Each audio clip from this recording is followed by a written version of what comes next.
Hello, this is Cathy Rosewell Jonas, licensed clinical social worker from Epic Healing Eugene. And today is a week past the announcement that Epic Healing Eugene was announced as the first licensed service center in Oregon. So there's been a lot of attention about that. There's been lots of positive attention and also some negative attention. And I just wanted to say a few words about all that and also tell you that we are moving forward with staff orientation and some more staff hiring, getting our systems more automated and getting some professional assistance with our intake process and all that kind of stuff. So I'll just say, as a small business owner trying to do this incredible thing, which is to open an above ground service center offering psilocybin in Oregon, has been a very challenging task.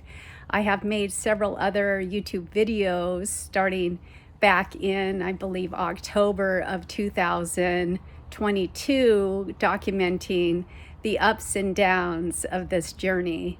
And I would say that there has definitely been really a lot of highs about this as well as lows.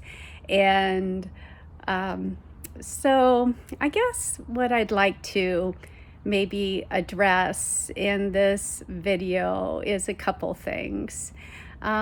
One is that we are very small. We are running our office. We have two counseling offices separated by a little hall and a little bathroom and a little courtyard. We're not a big service center. We hope to align with a larger service center, which we are in talks about doing.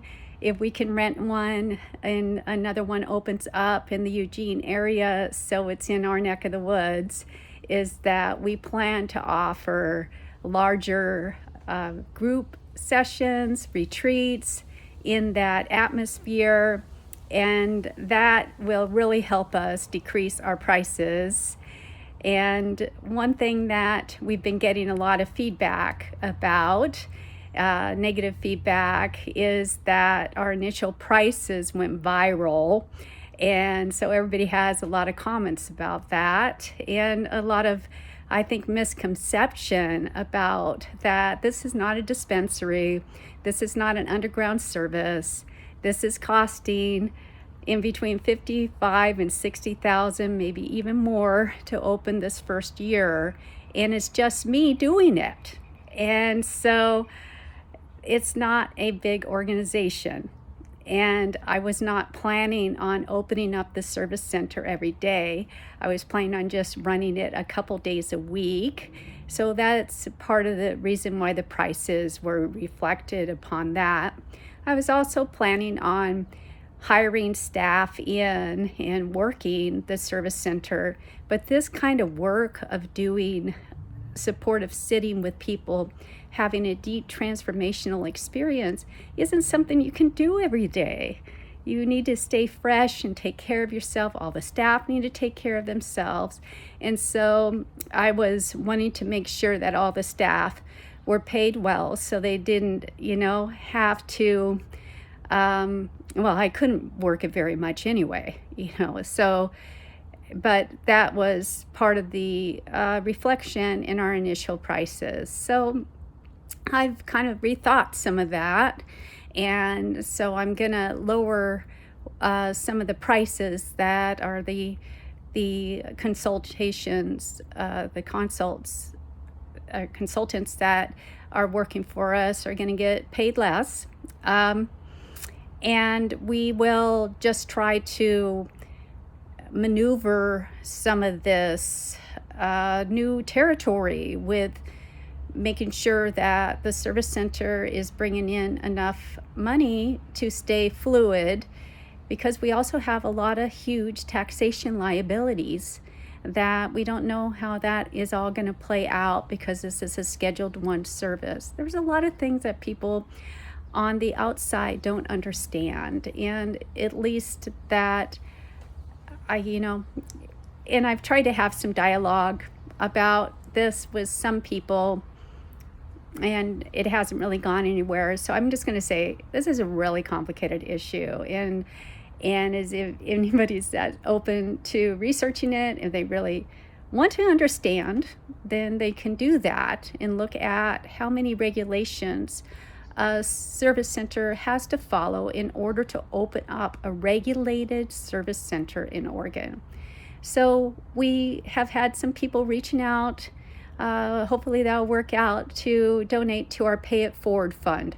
So we are offering some sliding scale already. We're already offering some slots for microdosing that people could do. And we hope that our Pay It Forward fund will grow in abundance, and we will be able to help many in need at the same time as those people that are able to pay the higher prices, that if they have the higher income, that they can do that as well, because that's the only way this is going to work out as a small, very small business. So let's see, what else do I have to say? I guess I wanted to say one more thing about I haven't lived in the world of watching very much news. I'm not really on social media very much. I'm just not focused on it. I have not been focused on it. But I will say this, because I haven't been focused on it, is that maybe this is happening and all the negative publicity coming my direction and Epic's direction is because I need to be aware. And so how I'm looking at this is that I have an opportunity, and I'm being given the opportunity to see how people feel. And that if people are feeling that somehow Epic Healing Eugene is taking away hope because they saw our initial price list, and that is like an indication of how valuable this service is and how important it is for it to be more accessible on a global level.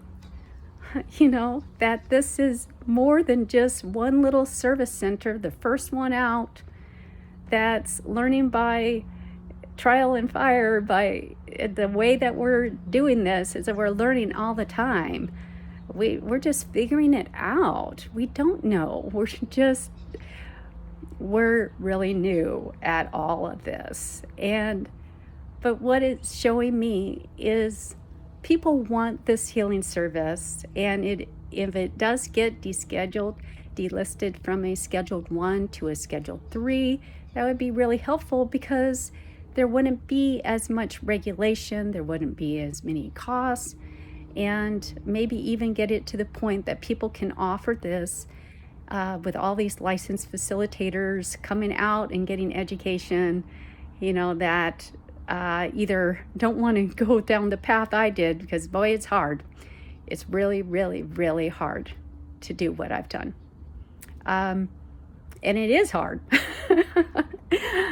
But I'm optimistic, and maybe as it becomes more accessible, that it can be that vision of when we first heard that Oregon psilocybin was going to become available. So many of us wanted to offer it in our homes, in our beautiful yards. And right now, that's not how things are set up. It needs to be in a certain building. It has to be coded right. And there's so much expense associated with it. But we are committed to carrying on, and we'll hope that we can get our doors open at the end of May into June. We're going to do a soft rollout.